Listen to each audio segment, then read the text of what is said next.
بسم الله الرحمن الرحيم. السلام عليكم ورحمة الله وبركاته. dadweynaha reer Djibouti meel kasto joogtaan waxaan idin la qaybtamaynaa geerida iyo dhimashada ku imatay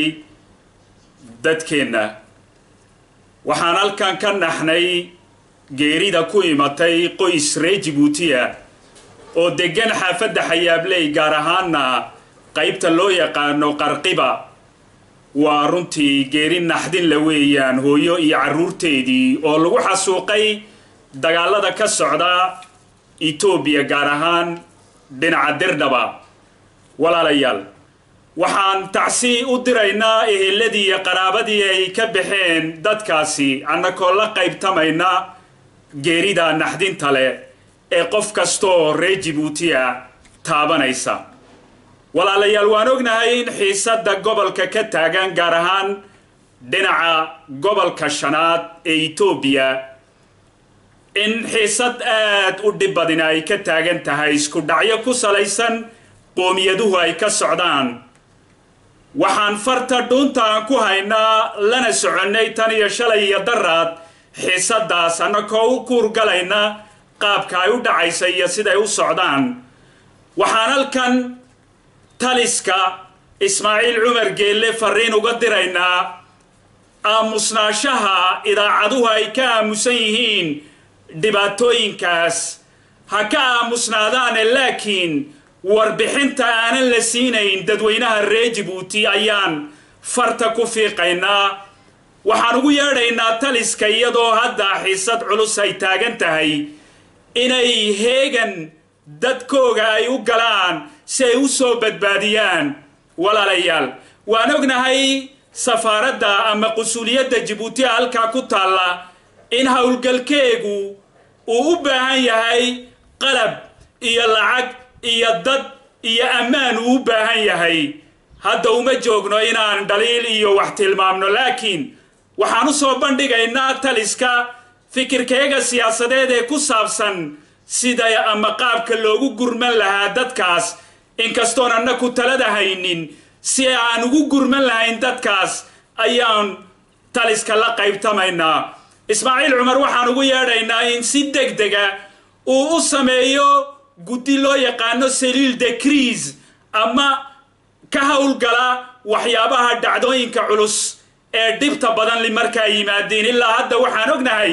idaacadda Djibouti inay ka sheekaynayso booqashada uu Ismaaciil Cumar ku tagay Suudaan iyo soo noqoshadiisa waxaasoo runtii ay ka mudnayd in meesha la dhigo guddi qaran oo hawshaas u kuurgala oo ka kooban ciidamada securityga ammaanka ee dalka, ka kooban wasaaradda arrimaha dibadda, ka kooban wasaaradda transportka ama gaadiidka, ka kooban qasuuliyadda iyo dhammaan dadka reer Djibouti ka kooban. waxaan leenahay Ismaaciil Cumar dadkaas reer Djibouti ee ku gaadoonsan Itoobiya gaar ahaan kililka shanaad in loo gurmado oo la hawlgeliyo oo lacagayntiyo la soo saaro loo soo kireeyo tareenno basas diyaarado iyo baabuurba loo soo kireeyo si dadkaas loogu gurmado. taana waa inuu kala tashado uu soo bandhigo ra'iisul wasaaraha Itoobiya si dawladda Djibouti dadkeega ay u daadgurayso. ilaa hadda waxaan ognahay warar lagu kalsoon yahay oo helayno telefoonka qusuliyaddu inuuna uu kooban yahay oo maadaama ummadii oo dhan ay soo wada hadlayso telefoonkii ayuna socon. waxaan ugu yeedhaynaa in dad shaqaale oo siyaada la qoro. waxaan ugu yeedhaynaa in telefoonada la badiyo lala soo xiriirayo. waxaan ugu yeedhaynaa dadka siyaadada la qorayo ama halka la geynayo ee dawladda ka tirsan shaqaalaheega inay u tilmaamaan dadka qaabkii loo kala hagi lahaa, qaabkii warbixin loo siin lahaa, qaabkii loo soo daadgurayn lahaa. ma dhici karto in laga aamuso arrinkan. ma dhici karto in idaacaddu ay waxyaabo kale hadda ka sheekayso. ma dhici karto in dawladdu ay ka wadaun hawlaheegii caadiga waayo waqtigaan joogno waa waqti غayr caadi weeyaan. waa waqti dhimasho dhacaysa weeyaan. waa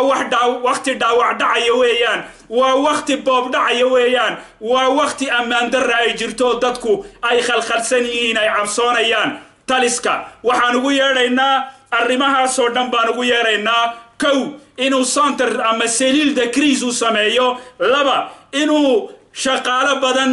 uu hirgeliyo oo shaqaalaha dawladda uu heegan uu ka dhigo oo halkaa loo diro waxa oo kale aan ugu yeeraynaa in lacaga fara badan oo hawshaas lagu qabto iyadana in la deblokeeyo baan ugu yeeraynaa si tareenno iyo diyaarado iyo baabuur iyo wax kastaba maad aragtay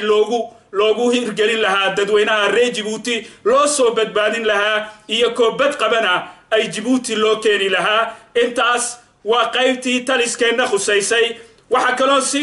gaar isku dul taagaynaa xiisadaas baan isku taagaynaa annagoo ugu yeeraynaa ra'iisul wasaaraha Ethiopia inuu wax ka qabto xiisadaha ka aloosan gudaha ee ku saabsan qoomiyadaha iyadana inuu wax ka qabto oo nabadda guud ahaaneed uu wado dibadda iyo gudahaba inuu isku xidho uu tolo nabadda iyo walaalnimada iyo wada deganaanshaha qoomiyadaha ku nool dalka Ethiopia walaalayaal waxaan ku intaana soo gabagabayn waxaan ugu yeeraynaa dadweynaha Soomaalida iyo Oromada meel kasto ay joogaanba in nabaddu ay xal tahay in dhimashada iyo dagaalku cidna ay dan ugu jirino waxa ku dhimanaya ay tahay uun dad dhinacay doonta ha noqotee qof kasta oo reer Djibouti ama Soomaaliya ama Oroma ama Ethiopiana ciday doonta ha noqoto dagaalku xal maaha isdilkuna xal maaha waxa xala nabadda xala wada deganaanshaha xala walaalnimada ayaa xala dadkani meelba ma kala tagayaan haddii ay isdilaan iyo hadday wada deganaadaanba meel ma kala tagayaan dadka waxaan ugu yeeraynaa in iimaanka la kaashado dadka waxaan ugu yeeraynaa in diinta la kaashado dadka waxaan ugu yeeraynaa in ilbaxnimada la kaashado oo loogu yeedho haddii ay Oromo tahay iyo haddii ay Soomaali tahayba in loogu yeedho in nabadayn loogu yeedho in la kala dhex galo in odayaasha iyo dadka samaha ka taliyi ay hawsha wax ka qabtaan waayo dhimashada iyo barakaca iyo dhaawaca iyo dhiigga daadanaya adduunna khayr male aakhirana khayr male ilaahay waxa uu nabaray ilbaxnimadu waxay nabartay iimaanku waxa uu nabaray bilaadantinimadu waxay nabartay in dadka isku dhacaya la kala ilaaliyo in dadka la isku dhacaya la wada hadalsiiyo in dadka isku dhacaya la walaaleeyo in dadka isku dhacaya la kala dhex galo oo laga dhaliyo walaalnimo iyo wanaag baan ugu yeedhaynaa hadday Oromo tahay iyo haddii ay Soomaali tahayba walaalayaal waxaan ku soo gabagabaynaynaa ilaahay baan baryaynaa ilaahay dabka shidmaya inuu naga damiyo ilaahay dabka shidmaya inuu naga qaboojiyo ilaahay in la baryo oo ummad bilaadana ciday doonta ha noqotay inay isku dhacdo iyadana in maad aragtay ilaahay laga baryo waxaan ku soo gabagabaynayaa dawladda Ethiopia waxaan u sheegaynaa in maad aragtay qoomiyadaha walaalnimadooda ay ka dhex shaqayso oo ayna maad aragtay cidda kale ay ku tarkifalin Oromadu maanta iyada awoodii imatay in Oromada loo sheego laga dhaadhiciyo la yiraahdo dadka soo dhaweeya dadka daaya dadka haleynina dadka ha gowricina subhanallah waxa dhacaya ilaahay ha naga badbaadiyo insha Allah ta'ala waxaan rajaynaynaa arrinkaasi inuu naga damo dabkaasi inuu naga qaboobo dawladda Djibouti waxaan rajaynaynaa in si degdeg ah hawlaha ummadda reer Djibouti ay wax uga qabato meel kasto joogtiinba waan idin salaamaya والجمهورية جيبوتي هنولاتو شعب كري جيبوتي هنولادان نبضنا هجرتو وهجر رمادو والسلام عليكم ورحمة الله وبركاته